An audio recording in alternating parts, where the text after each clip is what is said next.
Assalamualaikum warahmatullahi wabarakatuh. Mari klik subscribe di channel ini dan aktifkan tanda loncengnya untuk mendapatkan update pemberitahuan di video berikutnya.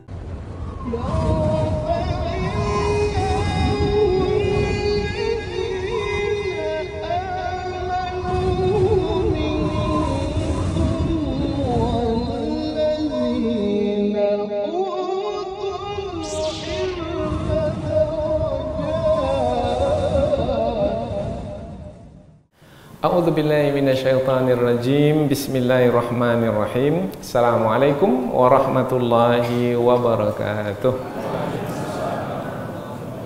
Alhamdulillahirabbil alamin wa bihi nasta'in ala umurid dunya waddin nasta'inuhu wa nastaghfiruh wa na'udzu billahi min syururi anfusina wa min sayyiati a'malina. فَمَنْ يَهْدِهِ اللَّهُ فَلَا مُضِلَّ لَهُ وَمَنْ يُضْلِلْ فَلَا هَادِيَ لَهُ أَشْهَدُ أَنْ لَا إِلَهَ إِلَّا اللَّهُ وَحْدَهُ لَا شَرِيكَ لَهُ وَأَشْهَدُ أَنَّ مُحَمَّدًا عَبْدُهُ وَرَسُولُهُ لَا نَبِيَّ بَعْدَهُ أَمَّا بَعْدُ. Kita bersyukur kepada Allah Subhanahu wa taala yang masih melimpahkan rahmat dan nikmat-Nya. Kita bersyukur dengan mengucapkan alhamdulillahirabbil alamin. Kemudian tidak lupa pula bersalawat kepada Rasulullah dengan ucapan Allahumma salli ala sayyidina Muhammad wa ala ali sayyidina Muhammad, dan bersalam kepada Rasulullah dengan ucapan Assalamu alayka ya Rasulullah. Alhamdulillah kita dapat kembali meneruskan pengajian tafsir ayat-ayat suci Al-Quran yang insyaAllah kita akan teruskan kepada ayat yang ke-11 dan 12 dari surah Ibrahim. Ayat yang ke-11 dan 12 dari surah Ibrahim menerangkan tentang pentingnya terus menyampaikan dakwah. Jangan pernah berhenti di dalam menyeru manusia untuk menerima kebenaran, untuk senantiasa berada di atas jalan yang benar. Juga menerangkan tentang pentingnya bertawakal kepada Allah, yaitu menyerahkan urusan kepada Allah setelah kita berusaha semaksimal mungkin. Nah, hasilnya itu tidak kita yang menentukan, serahkanlah kepada Allah. Nah, menyerahkan kepada Allah setelah berusaha namanya bertawakal. Kemudian ketika kita menyampaikan kebenaran, menyeru manusia dengan dakwah yang kita sampaikan tanpa henti dan tidak pernah merasa lelah, pasti kita akan menghadapi ujian-ujian. Mungkin kita akan disakiti, mungkin kita akan diganggu, dihina dan dikeji, mungkin kita juga akan ditindas dan dizalimi, dan mungkin juga sampai kepada kita diancam untuk dibunuh. Nah, dalam keadaan seperti itu hendaklah kita bersabar. Nah, tiga yang penting disampaikan dalam ayat yang ke-11 dan 12, yaitu terus berdakwah, bertawakal, dan bersabar. Ini kaitannya dengan ayat sebelumnya apa? Kaitannya adalah di awal surah Ibrahim Allah menerangkan tentang Nabi Muhammad yang diturunkan kepada baginda Al-Quran supaya mengeluarkan manusia dari gelap gulita kebodohan kepada cahaya pengetahuan, dari gelap gulita kekufuran kepada cahaya keimanan, dari gelap gulita kemusyrikan kepada cahaya tauhid. Nah, namun Nabi Muhammad bukannya menyampaikan dakwah mudah begitu saja dan semua manusia segera menerima kebenaran. Tidak. Rupanya ada di antara manusia itu yang menolak kebenaran, bahkan menentang kebenaran dengan meminta kepada Nabi Muhammad supaya memperlihatkan bukti kekuasaan Allah sebagai Nabi itu seorang Rasul yang diutus. Nabi Muhammad tak punya kuasa untuk mendatangkan mukjizat, karena mukjizat itu adalah bergantung kepada kehendak Allah, bukan kepada kehendak Rasul yang diutus itu. Nah, Nabi Muhammad sedih karena ada penolakan. Kemudian Nabi Muhammad akan berputus asakah apabila mereka sampai kepada memusuhi? Tidak. Apa sebab? Sebab Allah segera menghibur Rasulnya bahwasanya, wahai Muhammad, bukan kamu saja yang menghadapi persoalan seperti itu. Rasul-rasul sebelummu juga menghadapi persoalan yang sama, yaitu Nabi Musa alaihissalam ketika berdakwah, Nabi Nuh alaihissalam ketika berdakwah, Nabi Hud alaihissalam, juga Nabi Saleh alaihissalam, dan nabi-nabi yang lain. Ketika berdakwah mereka juga menghadapi persoalan yang sama. Mereka bertawakal kepada Allah, maka bertawakal pula lah kamu wahai Muhammad. Mereka bersabar, maka bersabar pula lah kamu wahai Muhammad. Jadi ini kaitan ayat ini dengan ayat yang sebelumnya. Dan kita pula pada hari ini juga diperintahkan untuk berdakwah. Dakwah itu bukan tugas ustaz saja. Semua kita berkewajiban untuk berdakwah sesuai dengan kemampuan kita masing-masing, dengan cara kita masing-masing. Tapi mesti berdakwah? Ya mesti berdakwah, karena umat ini umat dakwah, tidak boleh pernah berhenti berdakwah. Ballighu anni walau ayat, sampaikan dariku, kata Nabi, meskipun hanya satu ayat. Malam ini kita mengaji dapat satu ayat. Nah, kalau dapat sampaikan. Kepada siapa kita sampaikan? Kepada orang terdekat terlebih dahulu. Suami yang hadir pada malam hari ini, istri berhalangan, sampaikan kepada istri. Berdakwah di depan istri. Kalau bisa lebih hebat lagi dari penyampaian ustaz di kelas. Maka istri pula mengatakan, abang saya ini jadi ustaz sekarang. Lebih pula lagi. Nah, karena boleh jadi orang yang mampu itu ketika ia mendengar, ia bisa menyampaikan kembali seperti orang yang menyampaikan, bahkan lebih dari orang yang menyampaikan kepadanya. Ada yang punya kemampuan seperti itu. Nah, jadi kita hendaknya berpikir terus bagaimana menyampaikan dakwah. Inilah yang akan membuat syiar atau dakwah Islam itu cepat meluas dan menyebar di tengah masyarakat. Dan kita akan diminta pertanggungan jawab oleh Allah Subhanahu wa taala nanti di hadapannya. Kamu kuberi hidup sekian lamanya di dunia, ada tidak umur itu kamu gunakan untuk berdakwah? Maka jangan jawab, saya bukan ustaz ya Allah, saya tidak LCMA. Oh bukan, itu bukan jawaban. Karena yang berdakwah itu bukan hanya yang berlatar belakang belajar agama saja. Masing-masing kita mungkin ketika berdagang pada masa itu dia bisa berdakwah. Ketika mengobati pasiennya, sebelum memberi obat itu dia dakwah dulu. Dan itu kadang-kadang lebih berkesan. Kadang-kadang pasien itu lebih dengar dokter daripada ustaz lagi. Karena ketika itu dia berserah diri kepada dokter itu. Maka dokter mengatakan, Pak, Bu, memang saya akan beri obat, tetapi yang akan menyembuhkan bukan obat ini, bukan dokter. Yang menyembuhkan adalah Allah. Maka nanti ketika makan obat jangan lupa baca bismillah. Jangan lupa salawat kepada Nabi. Banyak-banyak berzikir, Bu ya. Patuh pasien itu. Ustaz menyampaikan di masjid dia tak dengar. Dokter menyampaikan dia amalkan langsung. Maka masing-masing kita hendaknya berdakwah, bertawakal dan sabar.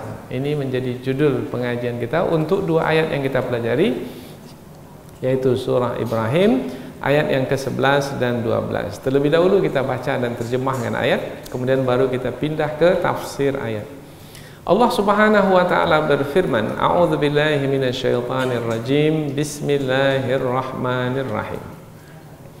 Qalat lahum rusuluhum in nahnu illa basyarum mithlukum walakinnallaha yamunnu ala man yasha'u min ibadihi wa ma kana lana an na'tiyakum bisultanin illa biiznillah wa 'alallahi falyatawakkalul mu'minun.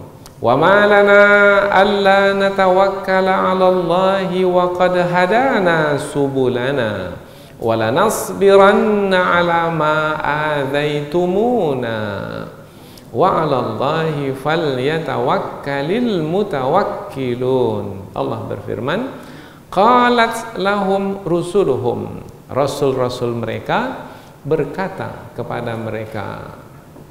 Rasul-rasul mereka bermakna menerangkan tentang rasul-rasul sebelum Nabi Muhammad. karena ayat ini adalah hiburan untuk Nabi Muhammad. Dan apabila sebelum ini disebutkan Nabi Nuh, Nabi Hud, Nabi Saleh sebagai perumpamaan, ini dibuat bentuk umum. Telah berkata kepada mereka, mereka siapa? Yaitu umat yang diutus kepada mereka, rasul-rasul. Telah berkata kepada mereka, rasul-rasul mereka. Rasul-rasul mereka itu berkata, apa perkataannya? Innahnu, tidaklah kami, illa kecuali basyarun, manusia, mithlukum, sama seperti kamu. Walakin, akan tetapi, walakinallaha, akan tetapi Allah yamunnu, memberikan karunia, ala man yasha, ke atas siapa yang dia kehendaki, min ibadih, dari hamba-hambanya. Nah, kami ini memang sama manusia seperti kamu, tapi kami adalah yang dikehendaki oleh Allah untuk mendapatkan karunia-Nya, yaitu kenabian. Kami dipilih menjadi nabi. Wa ma kana lana, dan tidaklah patut bagi kami, an na'tiyakum, untuk mendatangkan kepadamu, bisultanin, dengan tanda kekuasaan Allah. Suatu tanda kekuasaan Allah maksudnya adalah mukjizat yang diminta oleh kaum itu. Nah, tak patut bagi kami untuk mendatangkan mukjizat atau memperlihatkan mukjizat kepadamu, illa kecuali biiznillah, dengan izin Allah.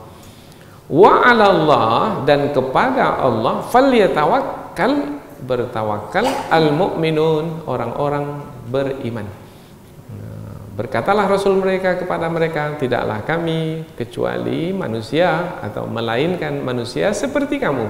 Akan tetapi Allah memberikan karunia kepada siapa yang Dia kehendaki dari hamba-hambanya.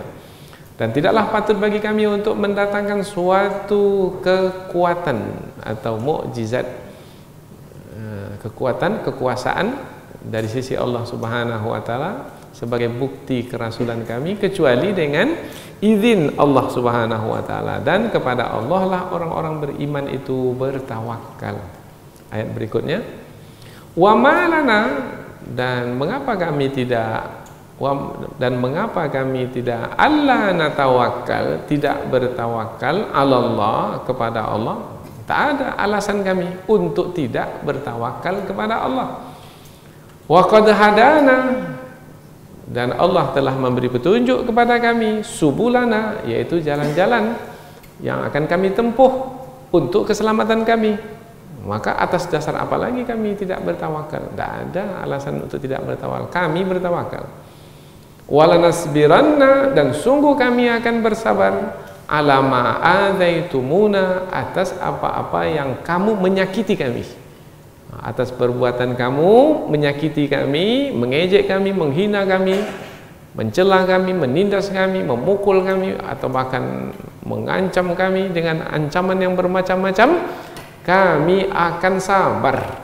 Itu dia ayat ini.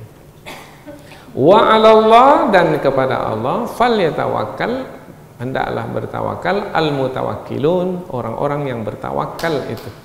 Dan hendaklah orang-orang yang bertawakal itu bertawakal kepada Allah. Apa maksudnya ini orang bertawakal? Kalau tadi orang beriman bertawakal, faham kita. Tapi kalau orang bertawakal, nah, nanti kita terangkan maknanya. Orang yang bertawakal itu senantiasalah bertawakal. Jangan bertawakal itu sementara sifatnya. Setelah itu berpaling dari Allah. Tidak, terus bertawakal. Sampai kapan bertawakal? Sampai mati bertawakal kepada Allah dan bersungguh-sungguh dalam bertawakal. Dan mengapa kami untuk tidak bertawakal kepada Allah sementara Allah telah memberi petunjuk, yaitu jalan-jalan yang kami tempuh untuk mendapatkan keselamatan. Dan sungguh kami akan sabar atas apa-apa yang kamu sakiti kami. Alama adzaitumuna, atas perbuatan kamu menyakiti kami. Boleh juga terjemahan seperti itu. Dan hendaklah orang-orang yang bertawakal itu senantiasa bertawakal kepada Allah dengan sungguh-sungguh. Inilah dia 3 ayat dua ayat menerangkan tentang tiga, yaitu berdakwah, senantiasa berdakwah, dan satu lagi bertawakal kepada Allah, dan satu lagi bersabar. Apapun yang menimpa, seberat apapun ujian, lalui dengan sabar.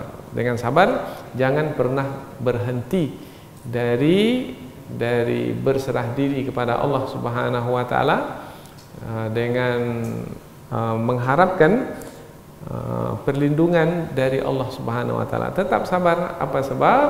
Sebab Allah bersama dengan orang-orang yang sabar. Dan apabila kita bersabar, kebaikannya kembali kepada diri kita sendiri. Karena orang yang sabar akan mendapatkan balasan tidak terhingga dari sisi Allah. Innama yuwaffas sabiruna ajrahum bighairi hisab. Sesungguhnya Allah memberikan balasan untuk orang-orang yang sabar tanpa hisab. Inilah dia dua ayat yang akan kita pelajari secara ringkas. Namun berikutnya kita akan mengkaji ayat ini lebih jauh, lebih dalam, lebih luas melalui tafsirnya, yaitu dengan memperhatikan kata-kata yang terdapat dalam dua ayat ini yang bisa menghantarkan kita kepada kandungan ayat dengan lebih dalam lagi. Tujuannya adalah supaya bisa kita jadikan ayat ini bekal dalam perjalanan hidup kita pula. Karena kita juga diperintahkan oleh Allah untuk berdakwah. Sebagaimana Rasul diperintahkan untuk menyampaikan kebenaran, maka kita pun juga diperintahkan oleh Allah untuk menyampaikan kebenaran. Ayat yang ke-11. Qalat lahum rusuluhum. Rasul-rasul mereka berkata kepada mereka. Ini sambungan dari ayat sebelumnya. Ayat sebelumnya menerangkan tentang Nabi Nuh, Nabi Hud, Nabi Saleh yang diutus oleh Allah kepada kaum mereka, menyampaikan kepada kaum bahwasanya Allah Subhanahu wa taala Tuhan yang Maha Esa. Ani'budullaha malakum min ilahin ghairuh. Setiap rasul yang diutus yang mereka sampaikan adalah beribadahlah kepada Allah, tunduk dan patuhlah kepada Allah. Tidak ada Tuhan yang patut disembah dengan kebenaran kecuali Allah. Jadi isinya itu adalah mentauhidkan Allah Subhanahu wa taala. Tapi sayang kaum ini tak mau menerima kebenaran itu. Nah, maka mereka memusuhi rasul-rasul yang diutus. Bukan hanya memusuhi, mereka juga menantang rasul-rasul yang diutus. Nah, di antara yang mereka minta dari Rasul, ujung ayat sebelum ini, yaitu fa'tuna bisultanim mubin. Datangkan kepada kami tanda-tanda kekuasaan Allah yang membuktikan kamu, wahai Rasul, adalah Rasul yang diutus. Maksudnya, perlihatkan kepada kami mukjizat supaya kami percaya kamu adalah Rasul. Karena kami tak bisa percaya begitu saja kepada kamu, sebab kamu manusia juga sama seperti kami. Nah, bagaimana kami akan mempercayaimu sebagai seorang Rasul yang diutus oleh Allah kalau kamu sama seperti kami? Kami makan, kamu makan. Kami minum, kamu minum. Kami berumah tangga, kamu juga berumah tangga. Maka kita sama. Bagaimana kami akan mengikutimu?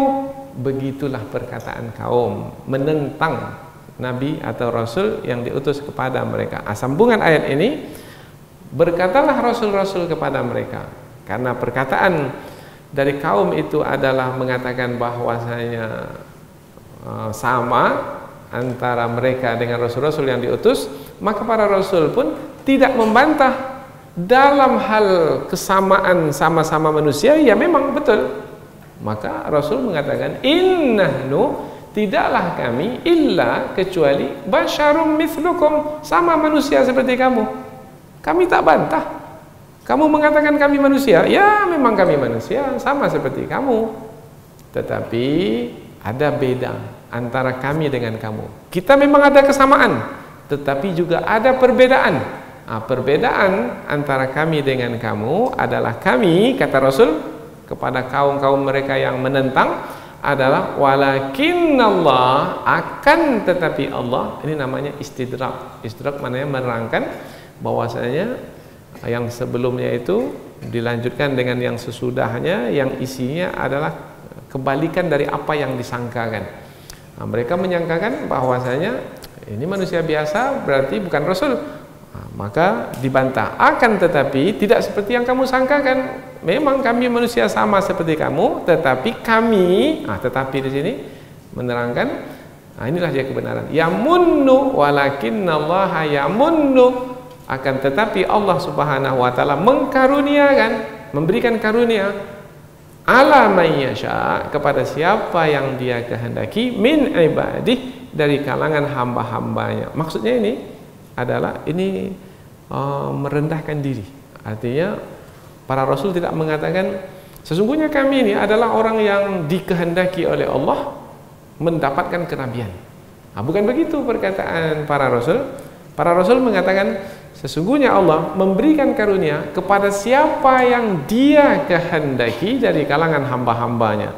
Siapa yang dimaksudkan dengan orang yang dikehendaki oleh Allah yang mendapatkan karunia itu? Para Rasul. Nah, jadi sama dengan mengatakan sebenarnya sungguh kami ini adalah orang yang dikehendaki oleh Allah untuk mendapatkan karunia berupa kenabian. Kamu tidak. Tapi mereka, para nabi, tidak mengatakan perkataan seperti itu. Oh, berarti para pendakwah itu perlu mencari kata-kata yang tepat, kata-kata yang bijaksana dalam berdakwah. Jangan mengeluarkan sembarangan kata dalam berdakwah.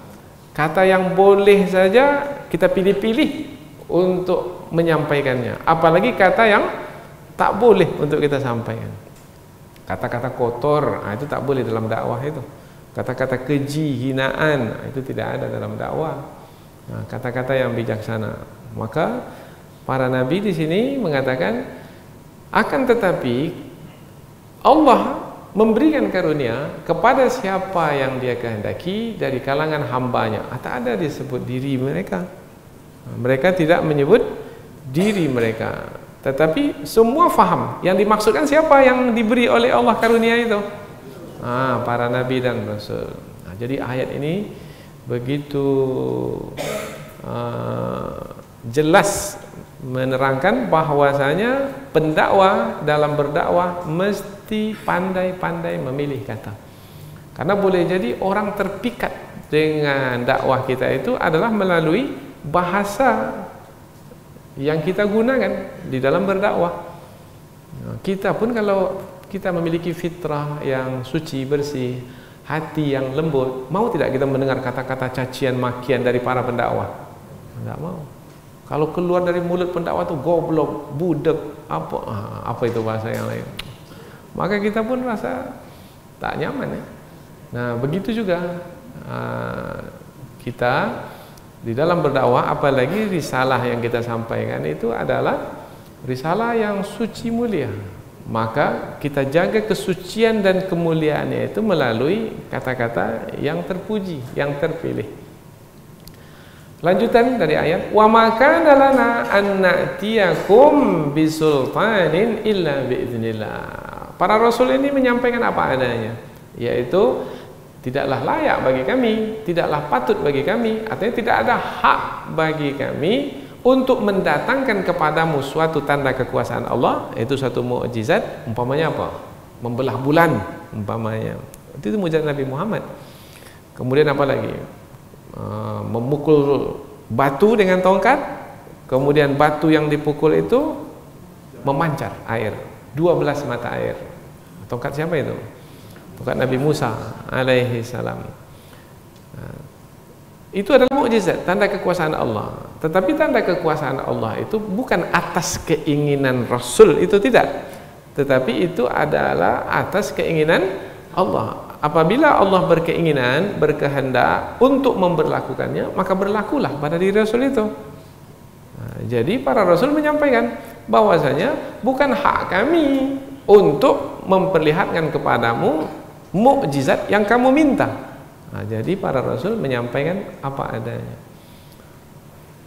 Wa 'alallahi falyatawakkalul mu'minun, dan kepada Allah lah orang-orang beriman itu bertawakal. Maknanya para Rasul itu telah menyampaikan dakwah, telah menyampaikan kebenaran. Kemudian kaum tak mau menerima. Ya, kalau kaum tak mau menerima, maka para rasul tidak akan diminta lagi pertanggungjawab. Mengapa kaum itu tak menerima? Tidak. Karena tugas rasul telah selesai dengan menyampaikan, dengan berdakwah, dengan berusaha, dengan berikhtiar. Ini istilah. Ikhtiar itu adalah usaha yang kita lakukan. Kemudian kita terus memilih apa lagi usaha, apa lagi kita pilih terus, itu ikhtiar namanya, semaksimal mungkin. Apabila sudah berusaha semaksimal mungkin, kemudian tak juga berubah, orang yang didakwahi itu tak juga mau menerima, maka tugas kita berikutnya, kewajiban kita berikutnya, kewajiban pertama sudah berdakwah dengan usaha maksimal, maka kewajiban berikutnya adalah bertawakal. Karena dalam ayat ini wa 'alallah, dan kepada Allah falyatawakkalul mu'minun, orang-orang beriman itu bertawakal. Maka ulama tafsir menyebutkan ini ayat perintah. Perintah bagi orang-orang beriman supaya bertawakal. Maka hukum bertawakal bagi orang-orang beriman adalah wajib. Bertawakal maknanya menyerahkan urusan kepada Allah setelah kita berusaha. Umpamanya kita berusaha mencari rezeki, umpamanya bawa barang dagangan itu ke kedai, buka kedai pagi-pagi, kemudian susun dengan baik, rapi, kemudian iklankan, kita usaha sekuat tenaga, kemudian nanti adalah orang membeli. Nah, orang membeli itu adalah rezeki dari Allah. Itu Allah yang berkehendak, Allah yang meletakkan keinginan membeli pada orang sehingga dia singgah ke kedai kita, membeli barang dagangan kita. Nah, berkaitan dengan orang membeli, itu kita tak punya kuasa lagi. Mampu kita meletakkan keinginan membeli kepada orang membeli? Tidak. Dan penat kita buka barang kita karena suruh buka barang.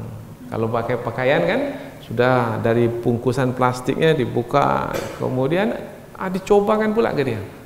Wah, dia pun pakai masuk ruang kamar pas itu, keluar rasa-rasa dia dah mau beli, rupanya tak jadi beli. Bukan satu dua pakaian yang dia buka, yang dia pakai, berpuluh banyaknya yang dia coba, tapi satu pun dia tak beli. Mampu kita untuk meletakkan keinginan membeli kepadanya? Tak mampu. Padahal dia ada uang, tetapi Allah tak letakkan keinginan membeli padanya. Tapi kalau Allah meletakkan keinginan membeli pada seseorang, tak perlu dia coba-coba. Hendaklah, tak usah saya coba-coba, rasanya seperti ini dah cukup lah ini. Beli. Kadang-kadang orangnya pun tak datang, minta dihantarkan barang itu ke rumahnya. Nah, ini kan berarti ada keinginan membeli, yang meletakkannya siapa? Allah Ta'ala. Nah, itu disebut urusan yang berikutnya setelah kita berusaha, itu adalah urusan Allah. Maka apabila yang menguruskan setelah kita berusaha itu adalah Allah, maka kita pun berserah diri, menyerahkan urusan kita itu kepada Allah Subhanahu wa Ta'ala. Kalau kita serahkan urusan kepada Allah,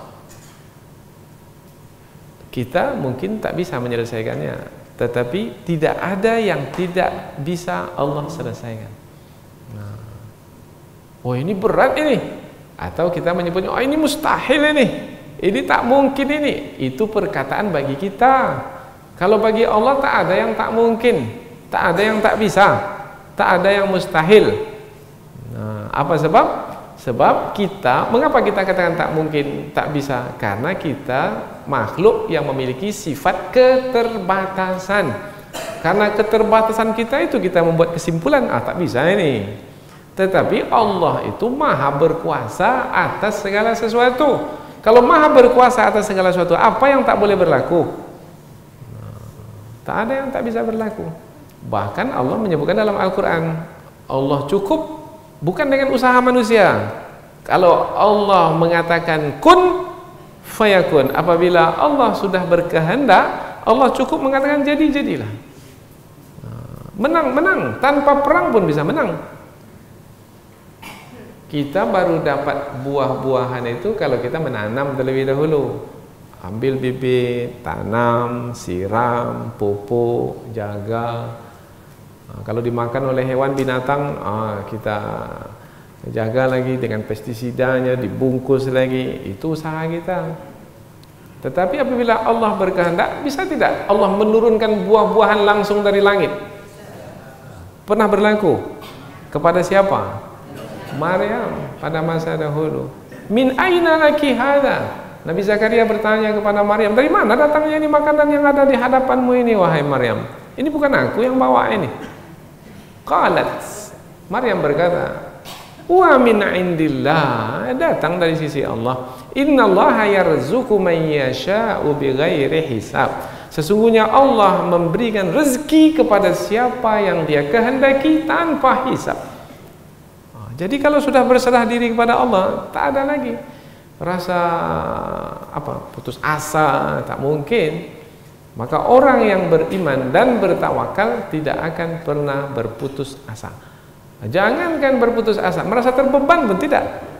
Ini yang banyak stres-stres pada hari ini itu karena tak bertawakal. Karena dia tak percaya kepada Allah yang bisa menyelesaikan persoalannya. Akhirnya dia frustasi. Curhat kepada orang yang tak bisa menyelesaikan masalah. Curhat kepada temannya yang di kantor, Bu, saya punya masalah di keluarga saya seperti ini. Kata ibu tuh, saya pun juga punya masalah seperti itu. Macam mana menyampaikan kepada orang lain yang orang lain tak bisa bantu? Kemudian teman kita itu pula rupanya memiliki persoalan yang sama. Sama-sama stres, duduk bersama sama-sama stres. Maka kalau mau menyelesaikan masalah, cara berpikir kita adalah kalau mau curhat juga, curhat, mencurahkan isi hati kita itu, curhat kepada yang bisa membantu kita. Bangun tengah malam, sepertiga malam yang terakhir, curhatlah ketika itu. Kepada siapa curhat?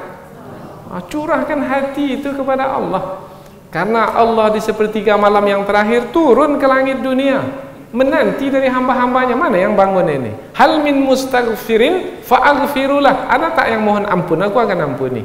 Hal min taibin fa'atubu ilaih. Ada tidak yang bertaubat, aku terima taubatnya. Yang ketiga, hal min sa'ilin fayu'tasu'luh. Ada tidak yang meminta di malam ini, aku akan beri. Kita tuh tak bangun-bangun, bagaimana Allah akan beri? Allah pula tidak hanya mau memberi begitu saja, kecuali hamba itu layak untuk diberi. Siapa hamba yang layak untuk diberi? Yang meminta dan berusaha. Bagaimana caranya? Di antaranya setelah berusaha di siang hari, berserah diri, bertawakal kepada Allah, dan apa yang tak bisa diselesaikan kalau Allah yang menyelesaikannya. Pernah satu ketika ada seorang yang datang dari Mekah ke Madinah menjumpai Nabi. Pada masa itu Nabi baru sampai di Madinah, kekuatan umat Islam masih belum seberapa, tapi berita itu berat sekali. Yaitu yang membuat berita itu mengatakan, alladzina qala lahumun nas innan nasa qad jama'u lakum fakhshawhum. Apa kata yang membuat berita ini? Wahai Muhammad, sesungguhnya penduduk kota Mekah itu telah berkumpul ramai, jumlahnya ribuan, akan datang ke Madinah ini untuk memerangimu. Kalau bahasa pada hari ini, untuk menghabisimu. Kamu kekuatanmu tak seberapa, maka fakhshawhum, takutlah kepada mereka. Maknanya takut di sini adalah tegakkan sajalah bendera putih, tanda menyerah, bertekuk lutut, sudahlah, mengalah sajalah wahai Muhammad. Apa jawaban Nabi Muhammad? Oh tidak. Fazadahum imanan, bertambah iman. Wa qalu, dan berkata, hasbunallah, cukuplah Allah bagi kami. Wa ni'mal wakil, dan Allah adalah sebaik-baik yang diserahkan urusan kepadanya. Silakan datang, mau berapa banyak silakan. Kami menyerahkan urusan kami kepada Allah. Maka mereka sebenarnya bukan berhadapan dengan kami, sebenarnya mereka berhadapan dengan itu dia keimanan orang beriman. Kalau seperti ini, akan mungkin kita stres dalam hidup? Nah, tenang aja, nafas tuh tetap baik. Kalau tidak sesak nafas, Darah itu diukur, tak pernah dia tinggi, darah tinggi, tak pernah. Apa sebab? Tak stres. Hormon-hormon normal. Karena kalau orang yang stres, wah itu macam-macam hormonnya itu. Jadi mengganas, jadi liar, tak bisa diatur. Nah, benjol lah di sini, bengkak lah di sini, entah apa lagi yang berlaku. Bagaimana lambungnya? Pasti keluar asam lambungnya itu. Nah, bagaimana ginjalnya? Bagaimana jantungnya? Rusak semua. Seminggu selepas itu ICU. ICU. Itu bahasa Inggris. Dokter jumpa dia. Akhirnya banyak penyakit yang dia derita. Karena kata dokter bahwasanya penyakit badan manusia ini banyak disebabkan karena kejiwaan. Jiwa tak diurus dengan baik. Masalah psikologi, kejiwaan. Tak mampu dia mengurusnya dengan baik, maka mendatangkan penyakit. Tak bisa tidur. Mengapa tak bisa tidur? Karena dia memikirkan macam mana menyelesaikan masalah ini. Tak akan bisa diselesaikan kalau kita punya keterbatasan. Coba serahkan kepada Allah. Memanglah kalau saya sendiri tak bisa diselesaikan, tapi saya serahkanlah kepada Allah. Udah serah kepada Allah, selesailah. Mengantuk mata, tidurlah selepas itu lagi. Tenang. Besok pagi segar kembali badan. Tak perlu makan obat-obat tidur. Tidak, tidur dengan sendiri. Bapak ni banyak betul hutangnya, tapi dia tidur nyenyak juga. Hutang banyak, tetapi berserah diri kepada Allah. Ya, saya berserah diri. Mudah-mudahan saya dapat rezeki, dan mudah-mudahan dengan rezeki yang akan saya dapat, semua sudah dijamin oleh Allah. Nah, orang yang bertawakal biasanya segera mengaitkannya dengan qada dan qadar. Maka kaitan pembahasan tawakal itu dengan qada dan qadar. Karena apa yang berlaku pada diri kita, apa yang telah berlaku dan yang akan berlaku, semua itu sudah ditetapkan oleh Allah dalam qada dan qadarnya. Jadi yang menguasai hidup kita adalah Allah. Tapi Allah tak memberitahukan apa yang akan berlaku. Nah, kita ingin yang berlaku itu adalah seperti yang kita harapkan. Bagaimana caranya? Karena Allah yang menguruskannya, maka serahkanlah kepada Allah yang berkaitan dengan hidup kita. Maka kaitannya tawakal itu dengan qada dan qadar. Kita tak mau yang buruk-buruk berlaku pada diri kita, memang. Tapi ada yang buruk itu ditetapkan dalam qada dan qadar.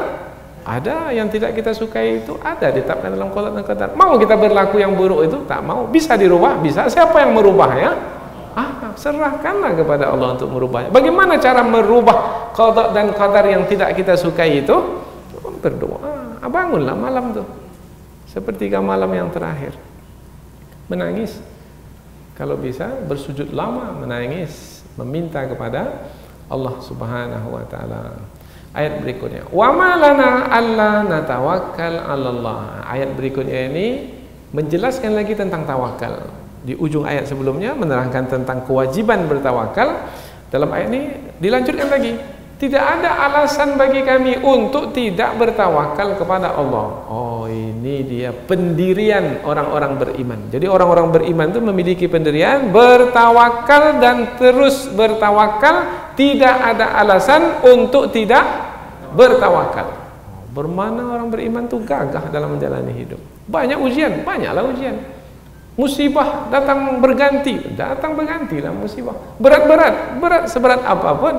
Karena kalau sudah berserah diri kepada Allah, semua itu akan terasa ringan. Maka ada yang mengatakan, jalani ajalah hidup ini seperti air yang mengalir. Jangan tahan air yang mengalir. Mampu kita menahan air yang mengalir, dihanyutkannya kita nanti, ditenggelamkannya. Maka jalani aja, mengalir air mengalir. Dibawanya kita ke kanan, dibawa ke kiri. Sekarang dapat uang, alhamdulillah. Nanti tak dapat uang, alhamdulillah. Sekarang disehatkan badan, nikmati sehat badan. Sekarang diuji dengan penyakit, nikmati penyakit itu. Karena itulah dia takdir kehendak Allah. Jalani ajalah kehendak Allah. Mau kita tantang, kita halang kehendak Allah itu, dengan kehendak kita. Boleh aja lah kita, saya tak mau menjalani kehendak Allah, silakan. Tapi yang akan berlaku itu kehendak siapa? Tak mau lah. Saya tak mau. Yang akan berlaku itu bukan kehendak kita. Wa ma tasyauna illa ayyasha Allah. Silahkan kamu berkehendak, tapi yang akan berlaku bukan kehendakmu. Yang akan berlaku adalah kehendak Allah Rabbul Alamin. Allah adalah yang mengatur sekalian alam. Kalau dapat konsep hidup seperti ini, tenang dalam hidup. Tak nampak kerut kening itu, tak nampak. Ini pagi-pagi lagi dah berkerut kening. Mengapa Pak? Duh, susah sekali lah hidup pada hari ini.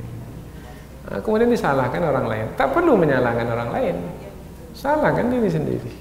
Apa sebab? Sebab kita tidak mampu menghadapi suasana yang kita jalani. Memang suasana itu berat, musibah, bencana. Tetapi kita punya kekuatan dalaman untuk menghadapi suasana terburuk sekali dalam hidup kita, insya Allah. Maka tidak ada alasan bagi kami untuk tidak bertawakal kepada Allah. Wa qad hadana subulana. Allah telah memberi petunjuk kepada kami. Petunjuk adalah yang kita ikuti. Allah telah memberi petunjuk kepada kami yang kami ikuti, yaitu subulana. Subul, jalan. Jalan, apa mana jalan? Yang menyampaikan ke tujuan. Kalau putus jalan, tak bisa kita sampai ke tujuan. Nah, Allah telah memberikan kepada kita jalan untuk kita tempuh, yang apabila kita tempuh, kita sampai ke tujuan. Nah, jalan itu jalan apa? Maka ulama tafsir menyebutkan jalan keselamatan. Nah, bagaimana kami tidak bertawakal kepada Allah? Allah telah memberi petunjuk kepada kami untuk mengikuti jalan keselamatan yang menghantarkan kami kepada kebaikan hidup di dunia ini dan di akhirat nanti. Nah, Allah telah memberikan jalan tersebut, maka tidak ada alasan bagi kami untuk tidak bertawakal kepada Allah. Umpamanya sekarang ini kalau bahasa mudahnya adalah sudah ditunjukkan jalan kita. Umpamanya mau kemana kita mau pergi ke satu tempat yang kita tak pernah pergi ke tempat itu. Kemudian diberikan petunjuk jalan. Bapak tempuh jalan ini, jalan Hang Tua belok kiri. Setelah itu nanti ada simpang 4 belok kanan. Kemudian 2 km terus ke depan. Setelah itu nanti ada tanda, di situ berhenti. Kan jelas. Nah, tidak ada alasan lagi untuk tidak berserah diri kepada Allah. Tinggal tempuh aja, petunjuk itu ikuti, jalan itu lalui, maka sampailah nanti ke tujuan. Tujuan hidup kita adalah mendapatkan redha Allah. Tujuan hidup kita ujung sekali, yaitu kita mau sampai ke surga.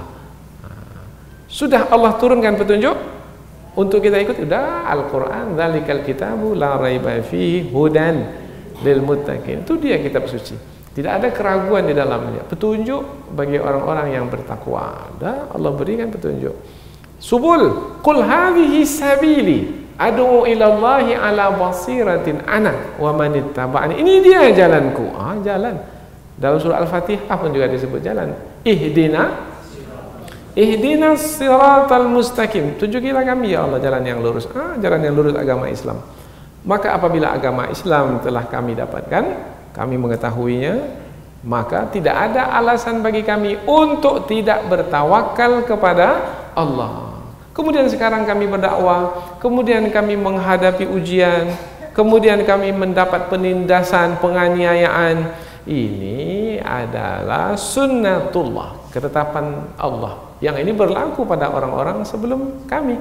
Sekarang apabila berlaku pada diri kami, maka kami akan wala nasbiranna, dan sungguh kami akan bersabar ala ma'adzaitumuna, atas ma'adzaitumuna, perbuatan-perbuatan kamu menyakiti kami.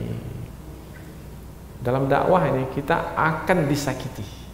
Bukan hanya badan kita saja disakiti, pikiran kita juga disakiti, bahkan lebih lagi jiwa kita disakiti. Bahkan kadang-kadang yang menyakiti itu kita tak sangka, rupanya orang yang terdekat dengan kita yang menyakiti. Siapa yang terdekat ini? Yang menggunting di dalam lipatan. yang menjegal kawan seiring, yang menikam dari belakang. Kita tak sangka rupanya mereka itu yang punya kerja. Bagaimana? Sakit hati kita? Sakit hati, pedih hati. Karena kita tak menyangka itu kita hadapi dalam dakwah. Ya, kita hadapi dalam dakwah. Kita ingin teman ini yang membantu, tapi rupanya teman ini yang menenggelamkan kita. Ibarat kita ketika sama-sama berenang lah, kita udah lemas rasanya, tak berdaya, harap-harap teman inilah yang tarik kita sampai ke darat. Rupanya dibenamkannya lagi kita dalam itu.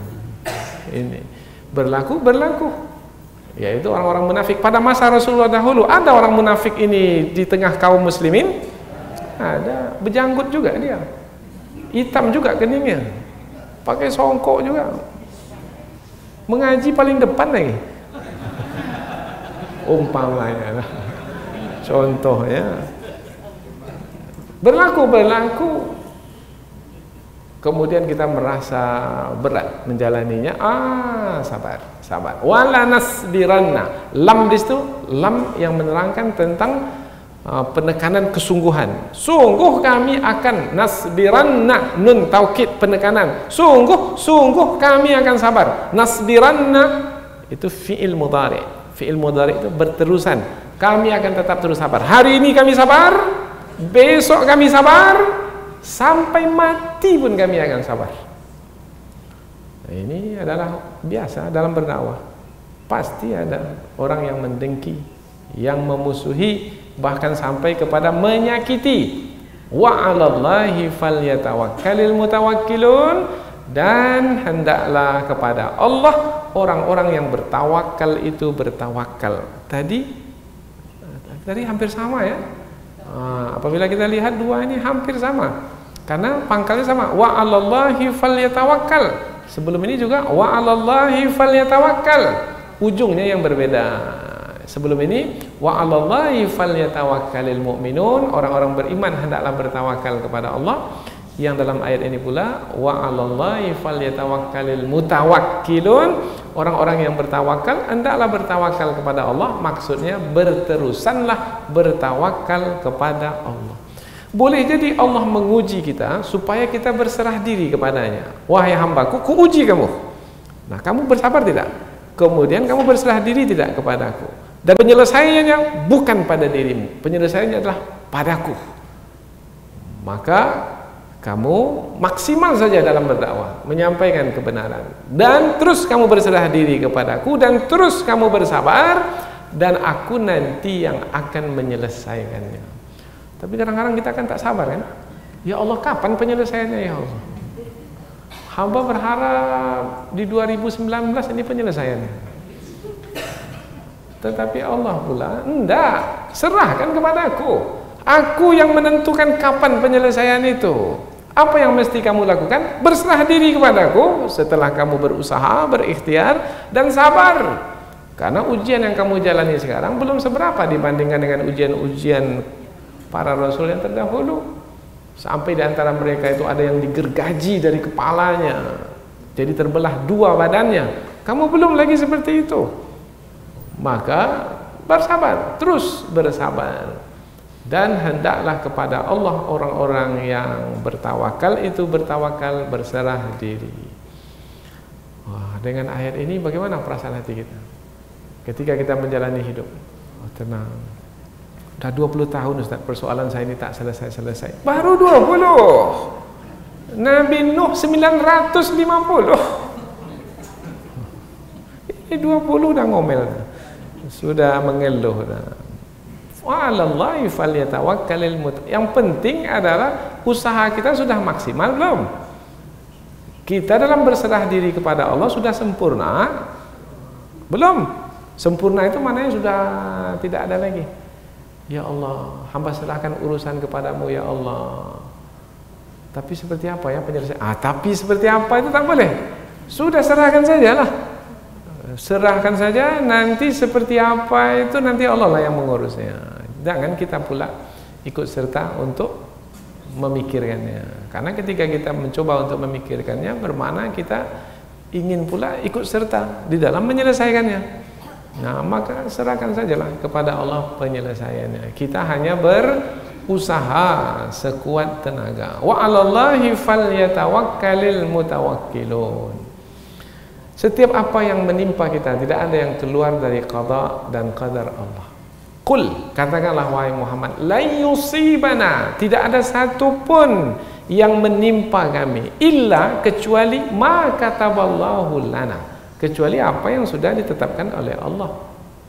Nah, kalau kita memahami semua yang berlaku itu adalah ketetapan Allah, maka huwa maulana, dialah Allah penolong kita, pelindung kita, yang membantu kita. Maka wa 'alallahi falyatawakkalul mu'minun, maka hendaklah orang-orang beriman itu bertawakal kepada Allah. Mudah-mudahan apa yang kita lakukan sekarang, apa yang kita kerjakan dalam usaha kita, mungkin dalam keluarga kita berusaha dalam melakukan kebaikan di tengah masyarakat, lebih luas lagi mungkin dalam berbangsa dan bernegara. Insya Allah apapun yang berlaku, kita sudah berusaha, kita berserah diri kepada Allah. Kemudian yang tidak kita sukai yang terjadi, kita sabar. Insya Allah pada akhirnya akan ada penyelesaiannya, karena yang menyelesaikannya adalah Allah.